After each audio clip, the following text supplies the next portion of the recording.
Hello and welcome. You're watching the continuing coverage of India Decides 2024 on DD India. It's just after 3 p.m. in New Delhi, India, or 09:30 GMT. I'm Ramesh Ramachandran, and with me is my colleague Mark Lynn.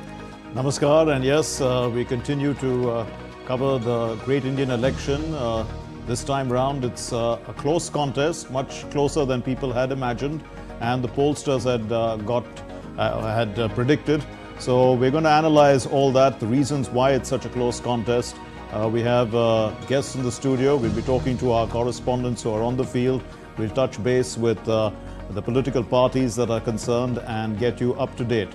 As you know, the close contests that are still coming in, that can swing either way and still, change the course of this election. But first, the headlines. Counting of votes underway for India's parliamentary election. The BJP is leading in all seats of the national capital. The results are likely in the evening.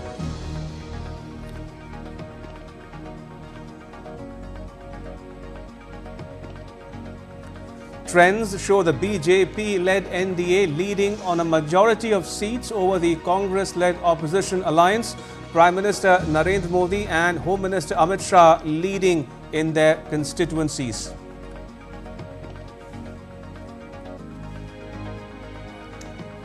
All right, joining us are two very special guests. With us in the studio, Mark, are Mr. Kishore Thupati, a political analyst. Namaskar. And also with us is Mr. R. Rajagopalan, a veteran journalist. Gentlemen, welcome to this special broadcast. Thank you. All right, so do I start with you, Mr. Rajagopalan? Let's start with you. So why don't you put the results and the trends coming in as we speak in their proper perspective for our viewers? India has voted. 95 crores voters have cast their vote. Most of the boxes have been opened, and it's a tough fight. This is my 10th election, Mr. Ramchandran, Lok Sabha elections I have covered, and fascinating election, very, very fascinating. So, but the results which are coming out was tickling because of the 7 rounds, 8 rounds, 10 rounds. There are 20 rounds in terms of constituencies. The results are very encouraging.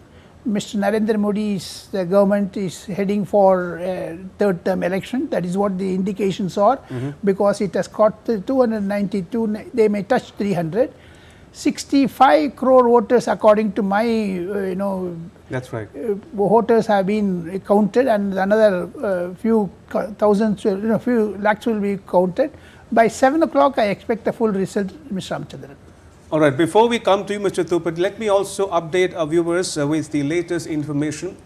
The counting of votes is underway for India's parliamentary election. Now, given the trends so far, the BJP-led NDA is ahead in the race, as you can see on your screens, at 292, crossing the halfway mark of 272. The opposition alliance is at 233, and the others are either leading or have won 18. So that's the breakup obtaining as of now, just after 3 p.m. local time here in New Delhi. 292 to the NDA, 233 to the opposition alliance, and 18 mark to the others. Indeed. If we turn to Mr. Tripathi, what would you like to say about the trends so far? Some people have already called the election. Would you like to call it at this point of time, saying that it's already decided that the BJP is clearly ahead, they're going to form the government? Yes, sir. Actually, NDA is forming the government. We cannot say that BJP alone is forming the government. NDA is coming for the third consecutive term. It is a history by itself. I think from post 1962, this is the first government to be elected consecutively third time. Narendra Modi ji is the only leader who is being given mandate for consecutively third time in a row. So, as Rajagopalan ji said, this is the history by itself. This many 64, 65 crores people have voted, and out of that 98 crores total. Right. So, this is going to be a clear mandate for NDA. I don't say this is totally for this one. Parallelly, whatever the conclusions, we see actually it is like Sachin Tendulkar or Virat Kohli. People expect every match they need to score a do century. every match. Right. That is though the situation prevailing with Modi ji. Right. Even if we hear, see, bare minimum mandate is 272. Earlier in 2014 also BJP got on its own 282. Allies at around 336. Right. So We could also yes, look at the vote percentage, because right now the BJP's vote percentage is over 38%, close to 39% in fact. So it hasn't come down very much. And the Congress's vote share has gone up just not very much either, up to 23%.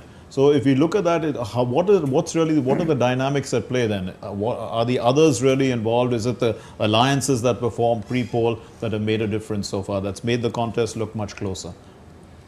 so one thing is the consistency is there in the mandate of NDA and Modi ji.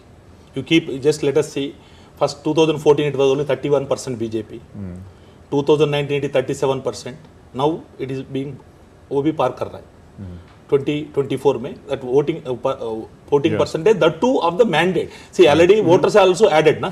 Right. So it is the highest voter, number of percentage of votes ज़्यादा है और total भी ज़्यादा है. So same more number of voters have voted for Modi ji. Right. And BJP also played very tactically, I feel. They have also censored, I think, which may not be revealed, I think. They censored the problems and immediately they have approached Nitish Kumar and Chandrababu. All these alliances are saving BJP and NDA now. That we need to understand how tactically BJP has played the role. Now, before we go across to our colleague Aisha Khanam, who is standing by in Bengaluru, let me quickly put what Mr. Tupati said in its proper context for our viewers. Viewers, this might interest you. No Prime Minister since Jawaharlal Nehru has won a third consecutive election, point number one. Point number two, no party since 1977 has won a third consecutive election. Point number three, PM Modi has already become the longest continuous serving Prime Minister after Manmohan Singh, and he will or he might overtake Indira Gandhi come 2025. So that's the history behind the Indian elections for you in a nutshell.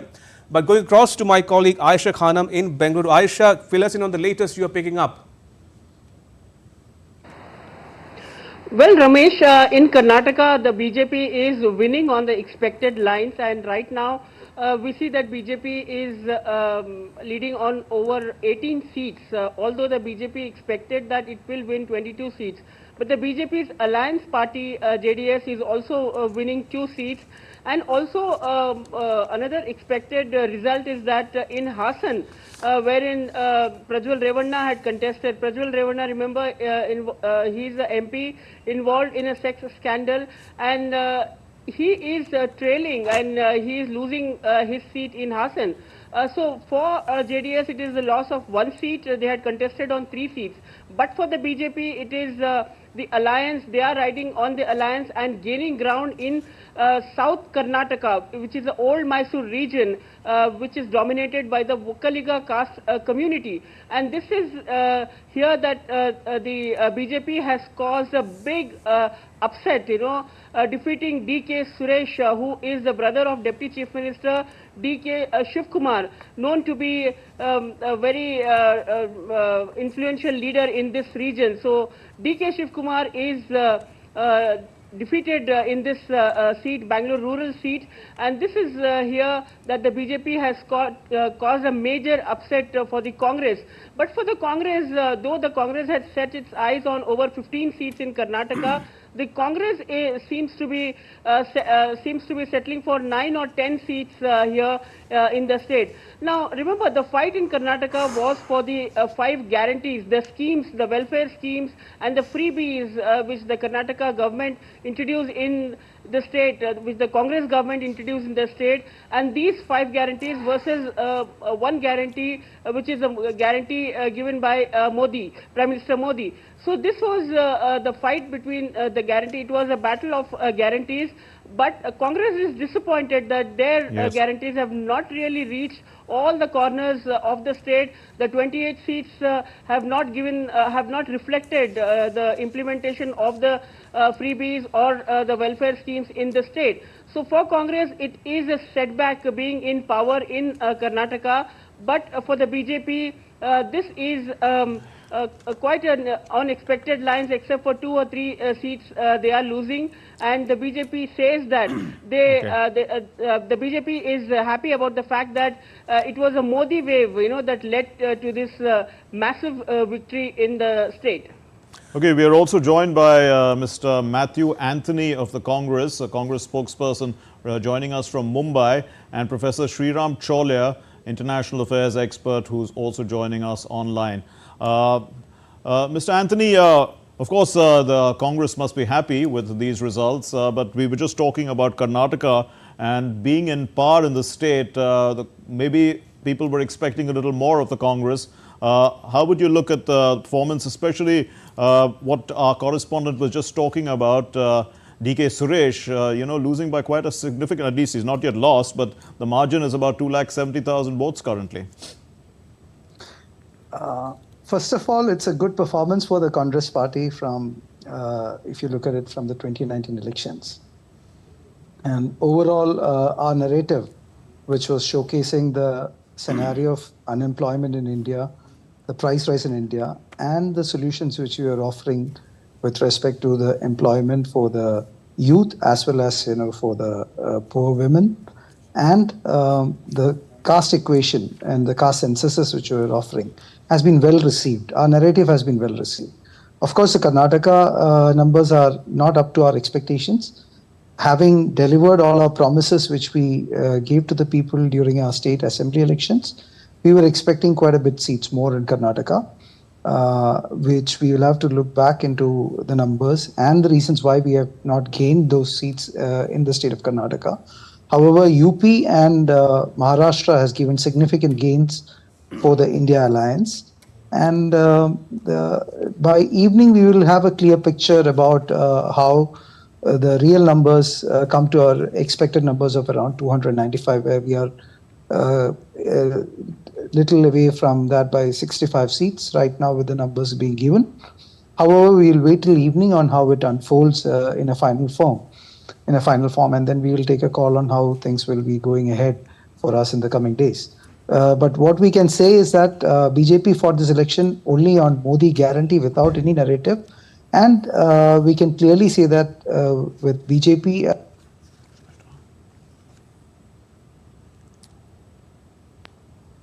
I'm afraid we've lost that link with him. Can you hear me now? Yeah, we can hear you. Go Go on, Mr. Anthony, yes. Saying that BJP, which fought this election on Modi guarantee, has lost the plot because they have not got a single party majority. They were claiming 400 plus for themselves, which didn't happen. And we all know that how BJP ill-treats their alliance partners. For the last 10 years, their alliance partners were completely ignored.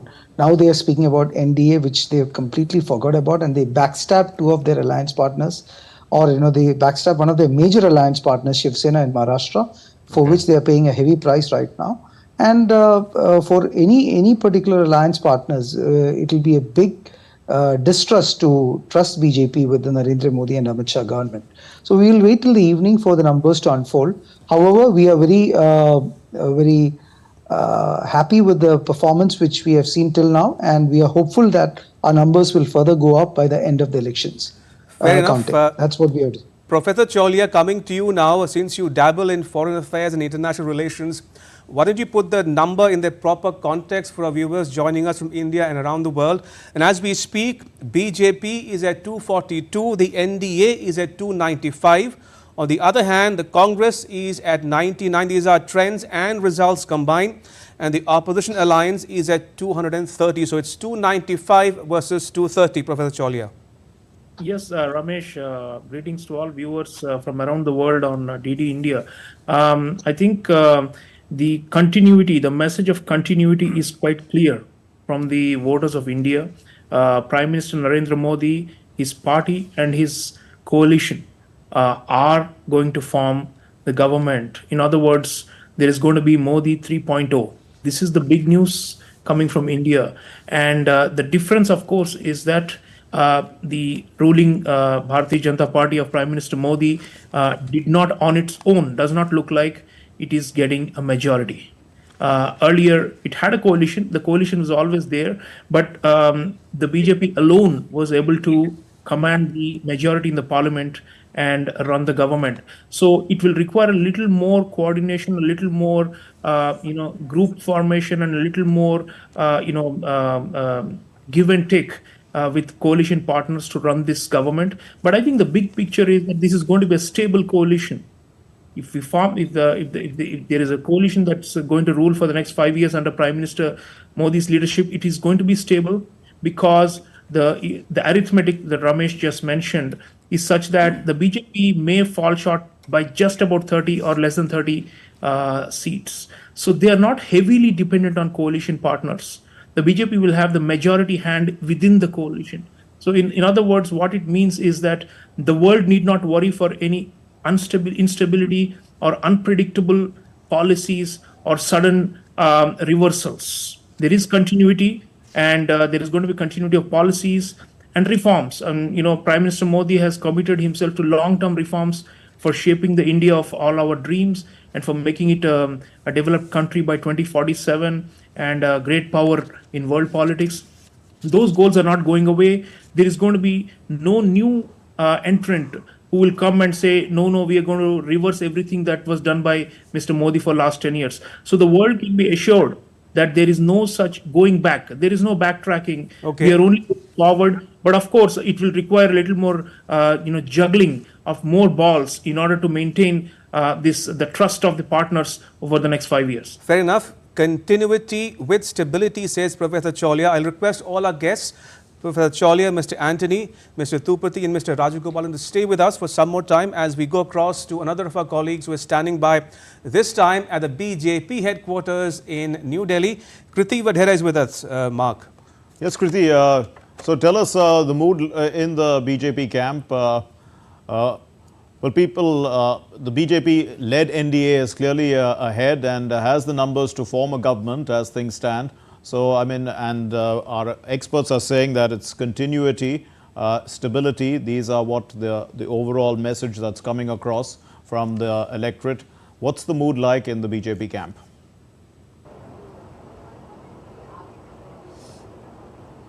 Well, greetings to you, Ramesh and Mark. And to begin with, for Bharatiya Janata Party, today's result mandate seems to be the half-baked cake, I would say, because recalling the results of 2014, BJP alone getting 282 as a clear mandate, being the single party to the rule.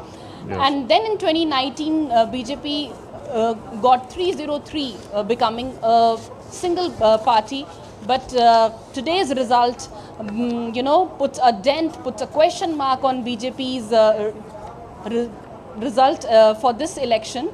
And here in BJP headquarters, since morning, the cadre of the BJP is coming, and around 5 o'clock is the time when national president is expected to come and have a felicitation ceremony by the Delhi BJP will be hosted here in BJP headquarters. So this is what BJP Delhi is planning for the felicitation ceremony. But yes, there will be a manthan kind of a situation from tomorrow onwards. The main brainstorming, what BJP says, BJP being the cadre-based party, they would of course be covering the major gaps which they have faced, particularly in this election. So this is the mood. Leaders are coming to us. Senior leaders have been walking to the media center, but on records, they are not giving any statement to us. Off the records, they are saying that it is just about 8th or 10th round of result counting, and they will be assuring the results by the evening itself. Fair enough. Kriti, do stay on. Let me go across quickly to another of our colleagues who is joining us, this time from the Congress Party's headquarters in New Delhi. Siddharth Bharadwaj is with us. Siddharth, give us the latest that you're picking up from the Congress headquarters. What's the mood like and what are you seeing around you as we speak? Well, a very good afternoon to you, Ramesh and Mark, both. As far as the mood in Congress headquarters is concerned, and somewhat people are happy. And the reason being the significant gain in number of seats as compared to 2019 when they were on 52, and now they are seeing a significant rise, like I said. So people here are quite happy. As far as the alliance goes, this time around the BJP is little short of the majority mark, but then the NDA coalition is giving positive signs. But here at the Congress headquarters where I am, from 52 in 2019 to now, the current number which is there, the party members, and in fact all the party, the candidates are also very happy. I mean 5 or 10 minutes back, Mr. Abhishek Singhvi was there, and he was saying that that the party has did significantly well as compared to 2019. So there are positive signs, but then when it comes to forming the government, they are still lagging behind. There is a long way to go, but then these are still trends. There is a long way to go until and unless the final results come. Right now here, the media is here, the party members are here, and the mood somewhat is better, as what would have been in 2019.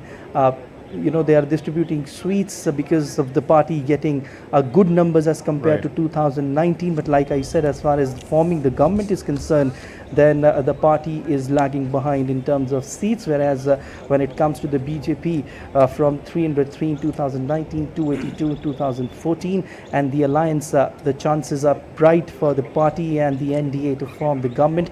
But we'll have to wait for the final results. Whenever they come, we'll get to know which party is emerging victorious and which party will finally form the government for the next 5 years. Well, thanks a lot, Siddharth. Let's turn to our guests once again in the studio. Mr. Rajagopalan, what do you think? The BJP has done really well in Delhi, in Madhya Pradesh, keeping as per expectations in Gujarat as well. But UP, what are the reasons? What's happening in UP? Was it really the India Alliance or the India Bloc working together as a coalition, did that work out properly, would you say? I mean, it's the arithmetic that has made the difference? Yeah, arithmetic definitely made a mistake. And second thing, Mr. Akhilesh Yadav has done extremely well. We must give credit to Mr. Akhilesh Yadav's, Second thing, Madam Mayawati has also not been with India Alliance. On the top of it, Mr. Ramesh, the understanding is Mr. Yogi, Mr. Modi, double engine Sarkar had done well on ground. Law and order problem restored, etc. Still, the voters are not that much happy. Despite Ram Mandir, despite triple talaq, despite developmental projects, if the voters have some sort of fatigue, we must understand. So BJP may work on that. But on the top of it, as Mr. international expert said, for the international audience, one has to be very, very, candid about Mr. Narendra Modi return to power third time is an enormous thing. There is no anti-Modi wave in India.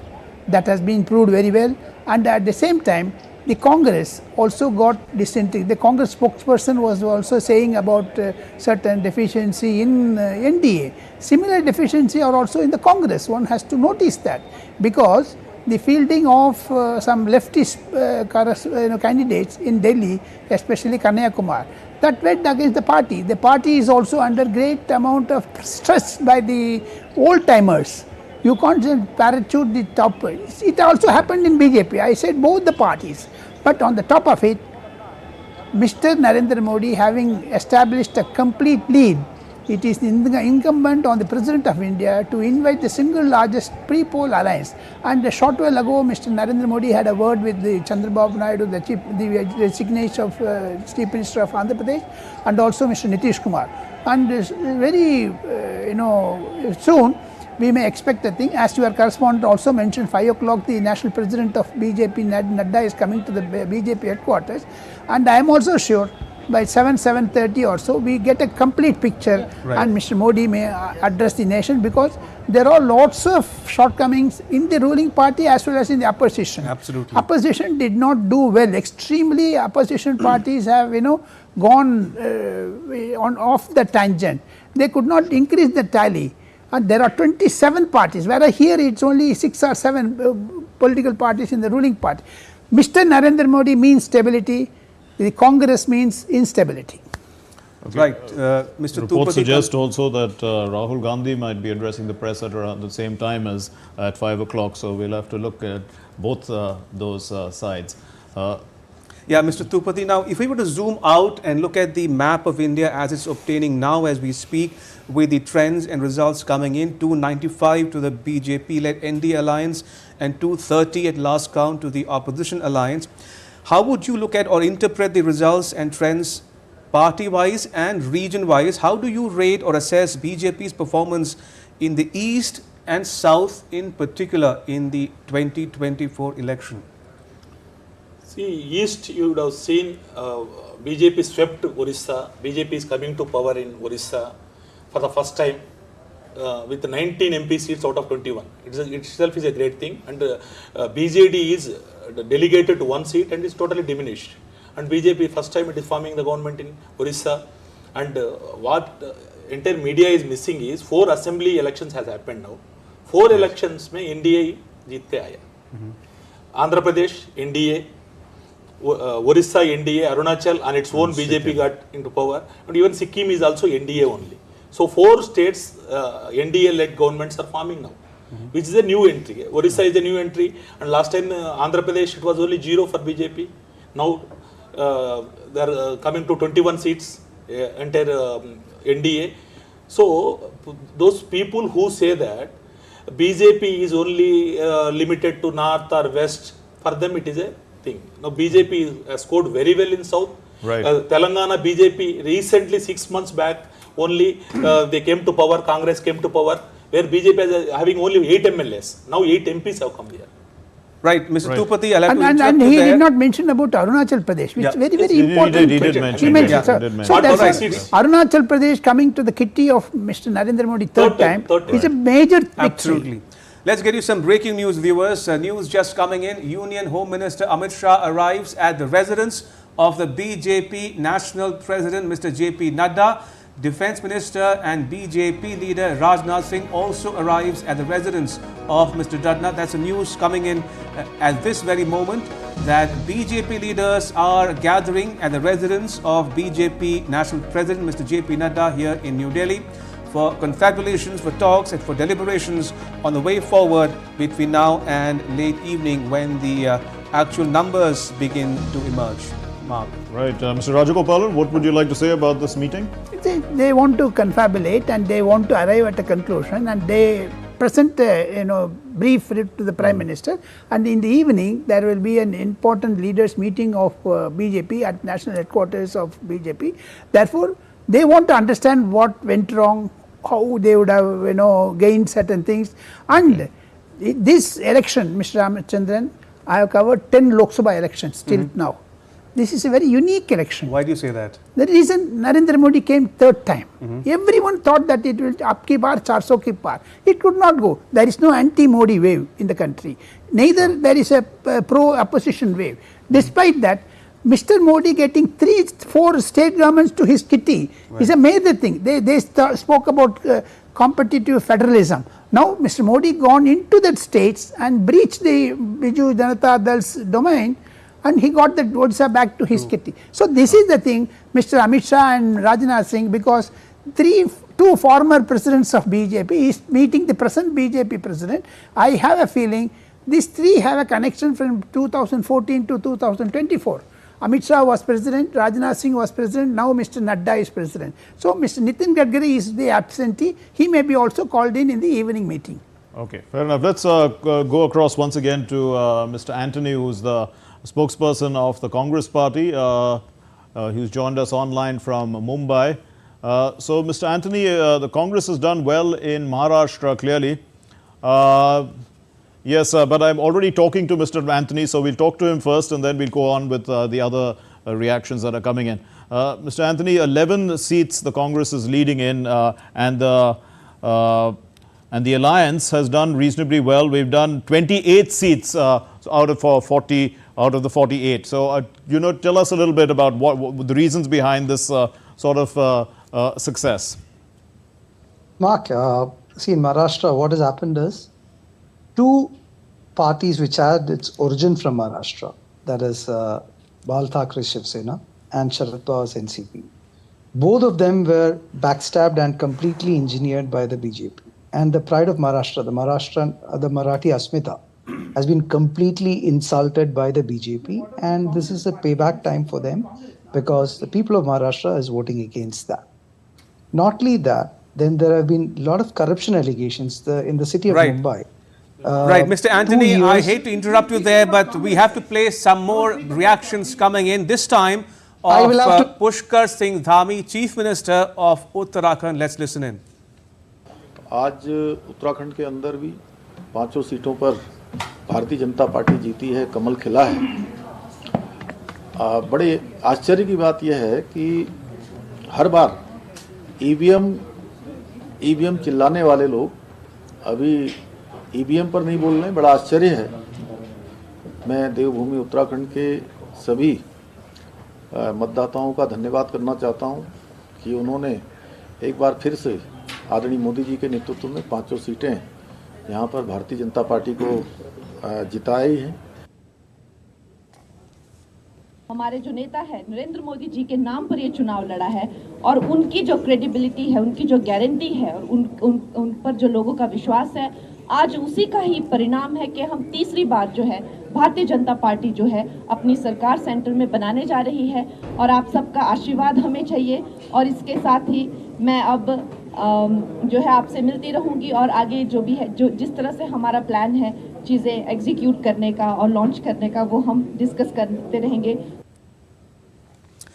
Right, so those were the reactions coming in from Kangana Ranaut and Pushkar Singh Dhami. Let's take a look at some graphics that will put the numbers in their proper context and perspective for you viewers.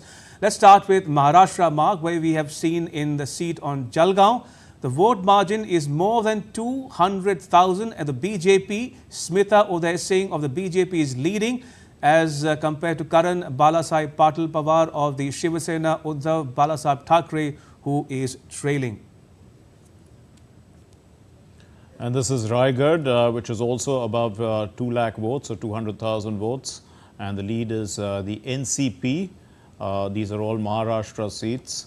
Tatkare Sunil went fast. And here's the third seat also from Maharashtra.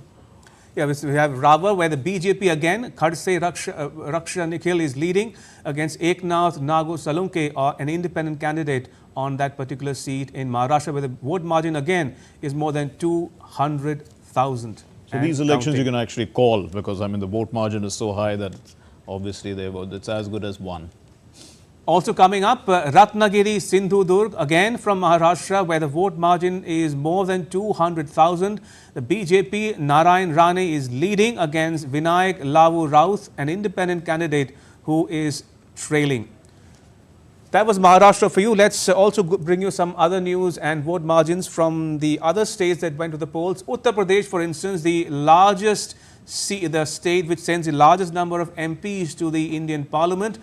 Gautam Budh Nagar, Mark, more than 200,000 is the vote margin, where the BJP's Dr. Mahesh Sharma, Gautam Budh Nagar, is leading, and Dr. Mahendra Singh Nagar of the Noida, SP, right? Indeed, is trailing. And here we have Bulandshahr, and here too the vote margin is above 200,000, and Dr. Bhola Singh of the BJP in the lead against the Congress's Shivram. Next up is the much anticipated and coveted seat of Rai Bareli, where Rahul Gandhi of the Congress party is leading by a vote margin of more than 200,000 votes against Dinesh Pratap Singh of the BJP. Next we have Delhi for you. Coming up on your screens right now is the Delhi margin. We have 7 seats in all in Delhi, the National Capital Territory of Delhi, where the BJP was leading at last count on all 7 seats. But the vote margin is not above 200,000. So even in Bihar, as far as we can see, we are right, we'll get to those vote margins from things, Delhi yes. and Bihar in just a bit. But going back to our guests, and Mr. Anthony, before you finish making a point, Mr. Rajagopalan wanted to come in. Mr. Rajagopalan, you were talking about how the BJP is making inroads in southern India, especially Kerala. In Kerala, Gopi has been declared elected, and moreover in Tamil Nadu, Mr. Ramesh, the BJP has got from 3% to 12% vote percentage, though they would have lost everything. And DMK has swept the election. Congratulations to the DMK president. But at the same time, DMK vote share has also been dropped by 8%. What does it indicate? Second thing, in Tamil Nadu, Mr. Ramesh, you know very well, the EPS-led ADMK has been totally decimated. They did not get even one vote. The legacy of Madam Jayalalitha's ADMK has been split. Now, pre-poll alliance was with the NDA, ADMK Edappadi Palaniswamy. He cut short and then he left the alliance. Now, he is much suffering. In 2026, the Tamil Nadu will go for assembly elections. We have to work out the possibilities of either BJP or the National Party Congress getting into the Tamil Nadu mode. And second thing, Kerala, Tamil Nadu, Andhra Pradesh. Mr. Chandrababu Naidu has been elected and he is going to be sworn in as a chief minister. In Karnataka, BJP has done well. Therefore, there is a southern push. What Mr. Rahul Gandhi has been saying, there is a divide between south and north. That is not happening now. In south, it has been very well for BJP. And on the other hand, Congress has been totally getting relegated. Now, what is going to happen in Karnataka government? Shiv Kumar's own brother Sudesh has been defeated.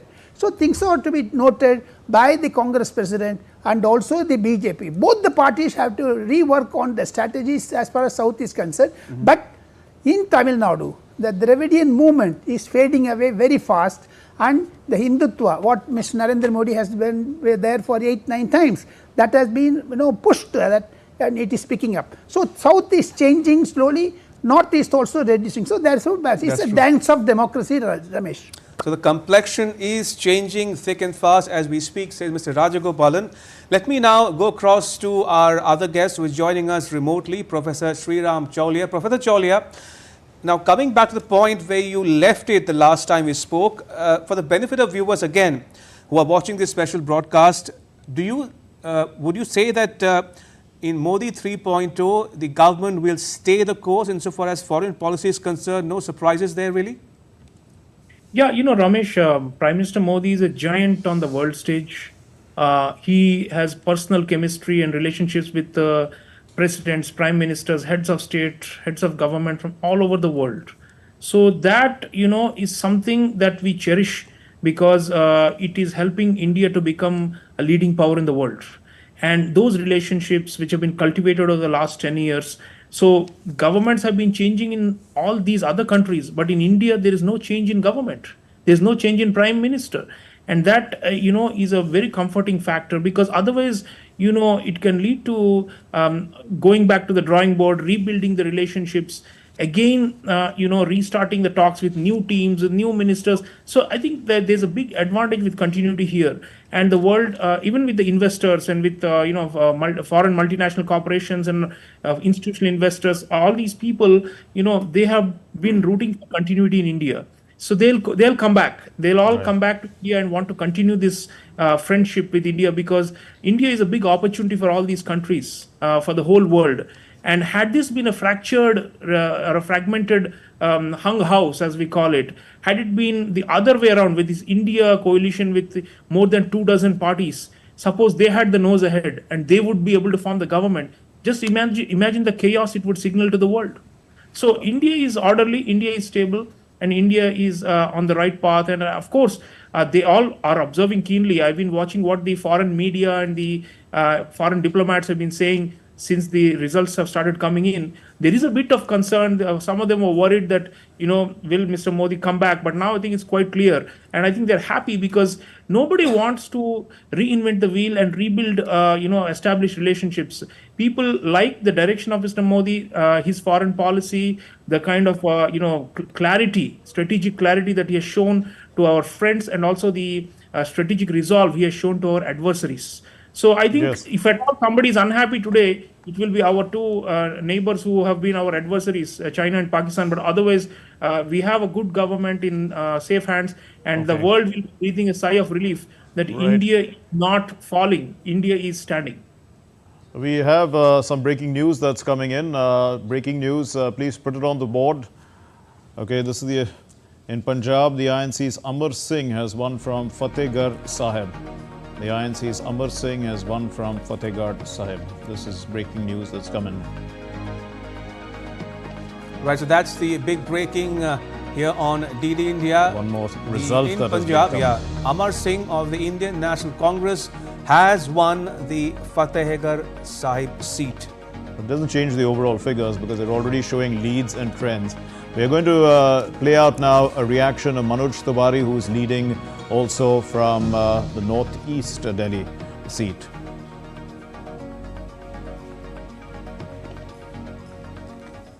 Narendra Modi ji का, हमारे शीर्ष नेतृत्व का, हमारे क्षेत्र के जो मतदाता हैं, जिन लोगों ने तीसरी बार बहुत अच्छा आशीर्वाद दिया है, अभी काउंटिंग चल रही है और मैं इसे आशीर्वाद मानता हूं जो हमारे पक्ष में हवा है और इसमें कोई दो राय नहीं है कि जिम्मेदारी बहुत बढ़ जाती है। हम दिल्ली की 7 सीटें जीत रहे हैं, काउंटिंग में 7 सीटें एक अच्छी मार्जिन से हम आगे चल रहे हैं और देश में भी एक बार फिर से नरेंद्र मोदी जी की सरकार बन रही है। Congress, in spite of all its guarantee, even now they are in a single digit. BJP has already won 17 seats and JDS in 2 seats. Congress is in leading in 9 seats only. So even their guarantee has not worked. Madhya Pradesh के 29 में से 29 seat माननीय BD Sharma ji प्रदेश अध्यक्ष के नेतृत्व में, माननीय मुख्यमंत्री मोहन यादव जी के नेतृत्व में और हमारा जो कलेक्टिव नेतृत्व है, आदरणीय शिवराज जी हैं, कैलाश जी हैं, प्रहलाद जी हैं, सिंधिया जी हैं, सभी भारतीय जनता पार्टी के नेताओं के नेतृत्व में हमने 29 की 29 सीटों पर जीत हासिल करने जा रहे हैं। और जो हमारा सोच थी कि एनडीए की तीसरी बार सरकार बने, जनता भी यही चाहती थी, वो भी स्पष्ट रूप से आता हुआ दिख रहा है। 300 के लगभग एनडीए पहुंच चुकी है और भारतीय जनता पार्टी की सरकार आदरणीय नरेंद्र मोदी जी के नेतृत्व में तीसरी बार शपथ लेने जा रही है। Right, so that was the reactions again coming in from all quarters to the trends and results as they are pouring in here in our election desk. You're not seeing any change really in the trends and results, so they are more or less consistent. Yeah, that's true. But Lynn, there are 100 seats which are below 5,000, 10,000 votes. 110 seats में just 5,000 is the margin. Yeah. 110 seats of BJP. And it may go either way. That's true. And Mr. Narendra Modi may get absolute majority also. And similarly, Congress will also get 10 more seats, etc. But that does not change the Congress pattern, you know. They may not come to power. Despite Mr. Sharad Pawar calling Nitish Kumar and Chandrababu Naidu, they may be playing a safe vote. But at the same time, it is beneficial for Mr. Narendra Modi because he has touched the nearing the halfway mark. Another 30 seats are needed. That's true. Okay, we still have with us some of our guests online. We still have Mr. Anthony with us of the Congress Party. Mr. Anthony, you were telling us a little bit about the Maharashtra situation, and we had to get some breaking news at the time. All right, we don't have Mr. Anthony with us anymore. Right, so, Mark, let's go across to Jessica Taneja, our colleague who is joining us from the DD India newsroom. Jessica, what's the latest you can share with our viewers at this point in time? Well, looking at the seats in Delhi, Ramesh, as you guys were looking at earlier as well, and you heard from Manoj Tiwari, where he is leading from the northeast seat. And all 7 seats are, right now the current trends show that all 7 seats the BJP is leading. And the key candidates of the BJP fielded there seem to have at least more than 34 to 35,000 lead. Let me begin by telling you what's happening to the South Delhi constituency, where Rambir Singh Biduri has taken a lead with a margin of more than 76,000 votes. And if you look at the seat of the Chandni Chowk, where Praveen Khandelwal was leading the charge for the BJP. He also is leading with more than 33,000 votes. Now, moving to Chandni Chowk seat, where we were talking about how Praveen Khandelwal has been able to sort of garner more support, as was anticipated. On in Delhi, we saw a three-cornered fight between the BJP, we saw the BJP and the Aam Aadmi Party and the Congress there. But so far, all the seats in the trends show that the BJP has taken a decent lead. And also from East Delhi, where Harsh Malhotra of the BJP was fielded. As per the ECI website, even he's taking the lead now. Jai Prakash Agarwal from the Chandni Chowk seat is also leading, and not to forget, former Foreign Minister of India, Sushma Swaraj's daughter, Basuri Swaraj, is also currently leading. So a good picture for the BJP, at least in the capital. Right. So as our colleague was pointing out, things looking up for the BJP in Delhi on all 7 seats as we speak, where their candidates are in the lead, and we'll get to the latest as we go along. But for now, we'll rejoin our guests in the studio, and also joining us remotely from various locations around the country. We have with us Mr. Rajagopalan and Mr. Tupati in the studio, and Professor Chaulia is with us remotely as well. Mark, if we can just quickly update our viewers before we go across to our guests. The BJP, viewers, has won 3 and is leading on 239, a total of 242. The INC, on the other hand, has won 2 and is leading on 98, therefore a total of 100. So that's the position we are talking about and looking at as we speak. And the BJP, like I said, is leading or has already won 242. The Congress, on the other hand, comes at a measly 100 mark. Right, and Mr. Rajagopalan was talking about close contests, so I've been looking through to see some of those. In fact, one of them is in Bangalore Central, where the Congress was leading by around 3,000 votes currently, and that might reverse. So it's a fascinating election. PC Mohan. Yeah. Right. Whatever you say, Mr. Ramesh, Lynn, it's a very, very fascinating election. Take instance for like a T20 game, right down to the wire, is it? Sure. Not T20, but advantage. Pehle se lead hi chal raha hai na. That's true. Yeah. And Karnataka and Andhra Pradesh, if you merge it together, in Andhra Pradesh, Dupati may throw more light on that, but Janasena, the loyal of Mr. Narendra Modi, has won 21 and 21. 21 out of 21. Am I right? Yes. So similarly in Karnataka, the DK Suresh defeat means it's directly telling upon Mallikarjun Kharge. In your own state, President of Congress getting defeated in 10 seats is a major thing. They should have swept 28 out of 28. So therefore, South India has given much support to Congress, more to BJP. That's right. Am I right? Yes, Tupati wanted to come in? Yes. See, in Andhra Pradesh, as of latest news which are coming out, 175 assembly seats. The NDA alliance is getting 162 seats. What a sweep you tell. 162. The Jagan, the CM, incumbent, current CM. What are the reasons for that? Because one was expecting, last time round Jagan won with a huge, a landslide majority, and now it's just the reverse. Within 5 years, it seems that the people in Andhra Pradesh want to change the government, because even in the first round they had voted Chandrababu Naidu with a significant majority. Then again, Jagan came in with a significant majority. They seem to be, playing musical chairs in a sense. Not like that, G. Actually, 2014 NDA people voted for NDA. Yes. Modi ji, the same alliance only. TDP, right. Janasena and BJP. Janasena has just formed. They didn't contest, but they were a part of that. They just supported. Pawan Kalyan has supported. He floated the new party. That time, the NDA got that majority. Chandrababu got 103 seats. BJP got 4 seats. Total 107 seats like that. Then he did not answer very well. Mr. Dupati, I expected more from you. Right. But thing is, to the viewers of DD India, yes, foreign viewers, I must say, there are 4 or 5 reasons why Mr. Jagan Reddy was routed. Okay, let's count them. One. Yes. 4 or 5 capitals. Can you believe, Mr. Ramesh, doing a buffonism? You want to have 4, and second, 4 or 5 deputy chief ministers. Second, very interestingly, South India as such, especially Andhra Pradesh, which has got lot of temples, it's called Anmiga Bhumi. And second thing, you can't have conversions, as Mr. Dupati would agree, because I have been to Andhra Pradesh several times. Third, the way in which Mr. Chandrababu Naidu was arrested, that has gone very bad in the minds of voters. All right. Okay, let me go across to Mr. Sriram Cholia.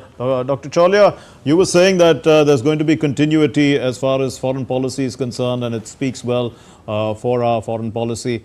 But with a strong opposition, do you see that being as clear as it was in the last 2 terms of Prime Minister Modi? And if I may quickly, Professor Cholia, before you come in, what to expect from Modi 3.0 in terms of foreign policy and security policy as well? Yeah, sure. I think, Mark, opposition, of course, is healthy for democracy, and there should be balance.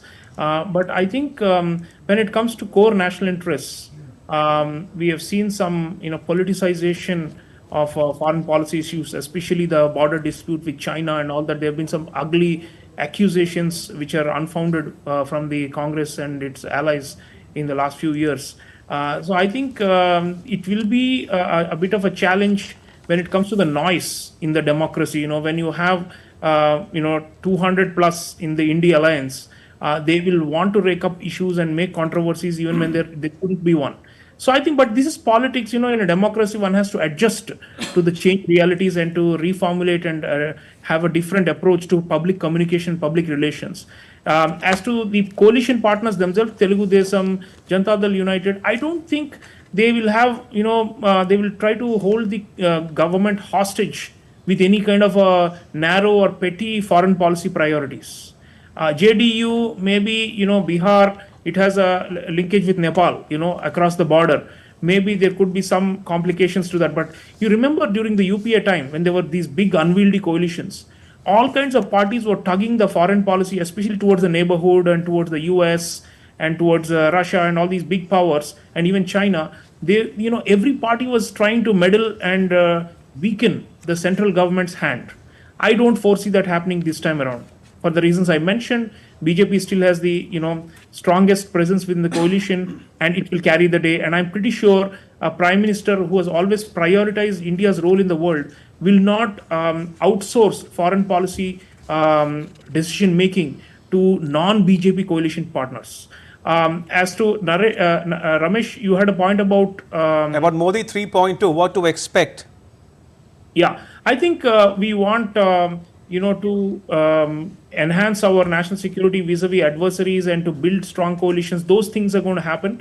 Quad and also maintaining a balance and our strategic autonomy. All those are fundamental to Modi era diplomacy, especially of last 10 years. They will continue. We will want a lot more economic growth through foreign partnerships. The trade agreements, all these have been withheld in the past. And we were waiting actually for the elections to be over, for some of the FTAs to be signed and for us to move forward on some of the stalled talks, which will enhance our economic growth. Reforms, like I said, I think PM is very, very committed to reforms. It will be harder for him because he has to now carry it seems like a bigger ship of coalition partners, but still, he's not going to give up on reforms. He will use his, the BJP's, majority position within the coalition to ensure that the reforms continue. In fact, he said that it's not just economic reforms, we need wholesale reforms in the country. Right. Professor Cholia, do hold your thoughts there. We're getting some latest visuals, this time from Andhra Pradesh as we speak. We'll play those visuals again for you viewers. Right. All right, Professor Cholia, apologies for that interruption there. I'm told you have a prior engagement. We'll have to let you go. Thank you once again for joining us and sharing your thoughts and views with our viewers at home and abroad. Thank you for your time. Right, and we were showing some visuals of Chandrababu Naidu. He's, of course, a lucky and happy man to have come back to power in the state of Andhra Pradesh with a landslide majority. We are going to thank our guests, Mr. Tupati and Mr. Rajagopalan, for being with us. And after a short break, we will continue our coverage here on DD India. Munmun will be joining Ramesh and they'll take this forward. Thanks very much for the moment. Don't go anywhere.